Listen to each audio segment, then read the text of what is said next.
Fala, meus arretados, tudo bem com vocês? SPC arretado nesse frio aqui de São Paulo para gravar mais um vídeo. E esse vídeo do pós-jogo que ocorreu ontem de São Paulo 4, Vasco 2. Já começo falando que foi um bom jogo do São Paulo. Enfim, não foi uma partida que o São Paulo jogou tão bem, mas os 3 pontos, como a gente sempre fala, é importante. E até eu assisti uma live ontem e eu também falo isso. Obviamente um tom de brincadeira, mas a gente sabe. Não pode deixar o tricolor chegar. Estão deixando o tricolor sonhar, o São Paulo sonhar. E assim, dado o nível técnico dos times, eu acho que a gente pode conseguir, não um título, mas chegar um pouco ali numa vaga na Libertadores, talvez até com uma certa tranquilidade. Beleza? Então vou falar um pouco desse jogo e começo, né? Como eu disse, já não foi uma boa partida, mas o São Paulo conseguiu até ser efetivo. E essa boa partida, ela começa, eu vou deixar aqui a escalação, como a gente sempre faz, né, para você comparar, ela começa justamente baseado nisso. O Vasco fica muito com a bola, até os primeiros 15 minutos. Vou deixar também aqui o link dos melhores momentos. Então, logo no primeiro minuto já tem um chute do Vasco, quando o goleiro Rafael faz uma boa defesa. Né, mais uma vez aqui saudando o goleiro Rafael pelas essas boas defesas. E aí, quando o São Paulo entra, na zaga ele entra com o Diego Costa, porque o Arboleda estava machucado. Já digo que o Diego Costa, para mim, na minha opinião, não fez uma boa partida. E também com o Luan. Então aquela saída boa que o São Paulo tinha, principalmente com o Pablo Maia, o Arboleda não, mas se você olhar bem, preste atenção no jogo do Diego Costa, ele, quando ele está com a bola, ao invés de ele tocar essa bola rápido, né, ele prende muito, e aí quando a marcação chega que o Vasco estava adiantando, ele dá um balão. Então, e o Luan não tem tanta qualidade, considerando o Pablo Maia, e na fase que o Pablo Maia vem, que vem muito bem. Então, dessa forma, faz com que o São Paulo não tinha saído e até os 15 minutos só deu o Vasco. Inclusive, o Richarlison, no comentário, que eu estava assistindo no Premier, não consegui ir no estádio, ele falou justamente isso, né, que o Vasco estava melhor que o São Paulo.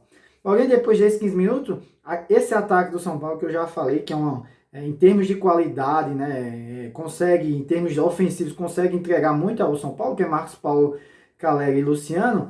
Na primeira bola que o Marcos Paulo recebe ali na lateral, sempre buscando o gol, dá um passe buscando o gol, né? E dentro da área, o Luciano domina. E aí eu vou fazer um parênteses.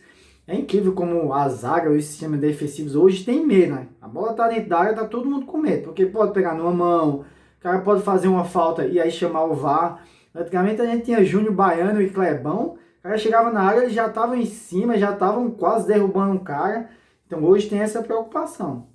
Foi mais ou menos nesse lance, a bola rebateu ali sobre o Marcos Paulo, que cruza e o Caleri se antecipa a nosso ex-zagueiro, que nunca foi zagueiro, o Léo, fazendo 1-0.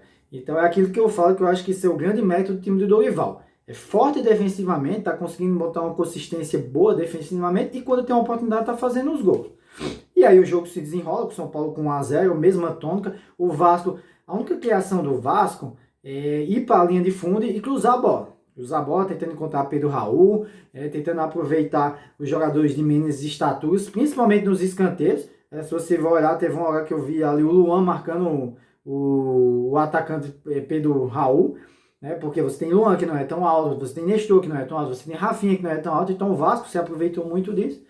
Mas aí lá perto dos 37, num contra-ataque, o Luciano pega a bola quase na pequena área ali de São Paulo, sai levando, dá um passe na medida certa, o Nestor impondo velocidade, impondo condição física, entra dentro da área, faz a finta e tem condições ainda de chutar. É isso que a gente cobra do Nestor. Quantas e quantas oportunidades o Nestor teve para fazer isso? Quando chutava errado.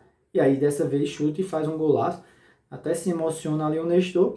Então, até olhando o Vasco, eu vejo assim o Vasco com muito São Paulo. O Luciano pega a bola, anda quase meio campo, ninguém faz a falta. O time do Vasco um monte de jogadores, mas ninguém chega junto. Então lembra muito o São Paulo de um tempo atrás aí do Rogério.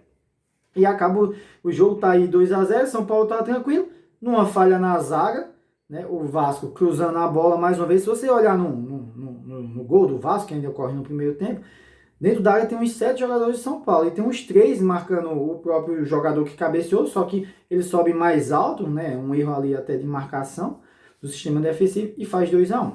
Então aquele jogo que parecia estar tranquilo no 2-0, com um gol do Vasco, dá esperança para o Vasco. E aí chega o segundo tempo. No segundo tempo, logo no primeiro lance, o Vasco, pela lateral, mais uma vez, cruza a bola, né? E a bola, o Rafael não sai tão bem, a zaga dá um vacilo, o Vasco acerta atrás. Só que depois daí, pessoal, eu podia comentar o segundo tempo que Vasco e São Paulo não joga nada. Porque o São Paulo não consegue criar. Inclusive, muito eu não entendi. Peguei um pouco da coletiva do Dorival, mas acho que foi para poupar. O Dorival tirou o Marcos Paulo, então tira um poder ofensivo e botou o Pablo Maia. Então a gente ficou com 3 volantes, Gabriel Neves, Pablo Maia e o Luan. Então São Paulo não conseguia tocar passe, não conseguia chegar lá na frente. E o Vasco ficava com a bola, só que era isso, lateral e cruzamento. Jogada de escanteio, sempre com perigo, mas sem criar grandes chances. E aí depois o São Paulo muda, bota Alisson, então dá uma equilibrada melhor ali no meio. Depois também vai botar o Wellington Rato. Mas a verdade é que até os 37, nem São Paulo nem Vasco conseguem impor um futebol, né, vamos dizer assim, legal no segundo tempo. E sem criar grandes chances. E o jogo estava tendendo para 2-1. Aí, mais uma vez, pela lateral, o Vasco cruza, só que nesse caso rasteira, a zaga do São Paulo dá vacilo e o Vasco empata. Aí eu vou falar uma coisa, pessoal, que eu deixei até aqui na capa, que eu vi isso, é preciso ter coragem, o São Paulo tem coragem, né? O São Paulo do Dorival vinha mostrando isso. O jogo, quando estava 2-0, deu um vacilo, né? Recebe 2-1. Só que quando voltar ao segundo tempo, ao meu ver, o time tinha que impor o ritmo e não deixar o Vasco ficar tocando essa bola, cruzando a bola, porque numa bola ou outra, numa fatalidade, num erro, como foi o que aconteceu, o time empata. E pode empatar como foi o caso. Quando empatou aos 37, eu disse, eu pensei, não vira mais, na minha cabeça.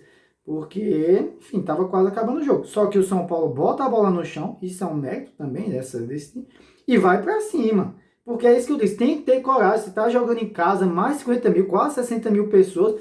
Você via que o time do Vasco não está encaixado, tinha muitas falhas, principalmente no meio. Então não tem por que entrar no segundo tempo, né, e se retrair, segurar o resultado. Eu sei que o Dorival falou na coletiva, no que eu vi, é cansativo, a rotina está cansativa, né? O São Paulo chegou, sei lá, sexta de madrugada, pro sábado, só né, da quinta para sexta, só treinou um pouco na sexta, já jogou no sábado, então é cansativo, mas tem que impor seu ritmo, nem que seja com os reservas. E aí, quase no outro lance, um cruzamento e Beraldo faz um gol de cabeça, coroando mais uma excelente atuação do Beraldo, sem o Arboleda e sem a segurança ali, na defesa. Como eu falei, o pessoal, todo mundo já está comentando, até na entrevista coletiva falou, acho que não dura muito o Beraldo aqui no São Paulo, pela qualidade, e merecidamente pelo que vem jogando, faz o 3-2, depois o Vasco, né, já meio que morto em campo, num contra-ataque também muito bem elaborado pelo Michel Araújo, que entrou bem, o Rato que deu um passe, né, também importante para o Rato, e o Juan, que está entrando muito bem, eu falei, o Juan está entrando muito bem, né, tá com disposição, né, tá chegando dentro da área e faz o gol, um 4-2 São Paulo, coroando essa atuação do São Paulo e vitória, uma boa vitória do São Paulo. E aí, em termos de atuação, né, a gente como diretor, eu acho que, falando um pouco do Rafael, fez algumas boas defesas, né, quando foi exigido, é sempre importante ali, não dá para, vamos dizer assim, criticar ele nos gols. Na defesa, para mim, o melhor, sem dúvidas, o Beraldo, né? Sem dúvida nenhuma. Para mim, quem não foi bem foi o Diego Costa. Eu acho que assim, né? Ainda não tá encaixado, tá muito na reserva, tá voltando a jogar agora, mas eu vejo lento, principalmente na hora de saída de bola do São Paulo, perdendo algumas bolas, né? Antecipando ou dando um bote errado, então não foi tão bem. No meio de campo, o melhor para mim foi o Nestor, né, que deu essa dinâmica, ainda fez um dos gols aí, como a gente quer ele, um cara que tenha condição física e que chegue dentro da área e ainda acerta a finalização e consiga ajudar o São Paulo no resultado. E quem não foi bem é o Luan. Na verdade, o Luan, depois que renovou, e aí talvez é uma coisa que a gente não viu e o Rogério viu, o Luan para mim não tem condição de jogar 2 tempos, é um tempo no máximo. Tá visivelmente fora de forma, enfim, sem entregar o que ele pode entregar. E, enfim, ainda é preocupante a situação do Mendes, que nem entra num jogo como esse. E no ataque, sem dúvida, o melhor, por mais que o Caleri tenha feito o gol, o Luciano. Para mim, uma das melhores partidas que eu vi com o Luciano, né, principalmente nesse sistema de 3 ali, ele, Marcos Paulo e Caleri, muito bem recebendo a bola com tranquilidade, fazendo essa bola girar, entrando dentro da área. Então, praticamente uma atuação que a gente imagina de Luciano, perfeito, não poderia ter ficado melhor se ele tivesse feito um gol. E, enfim, então esse é o resumo dessa partida. que o São Paulo ganhe. Inclusive até mandei uma mensagem para os meus amigos vascaínos, né?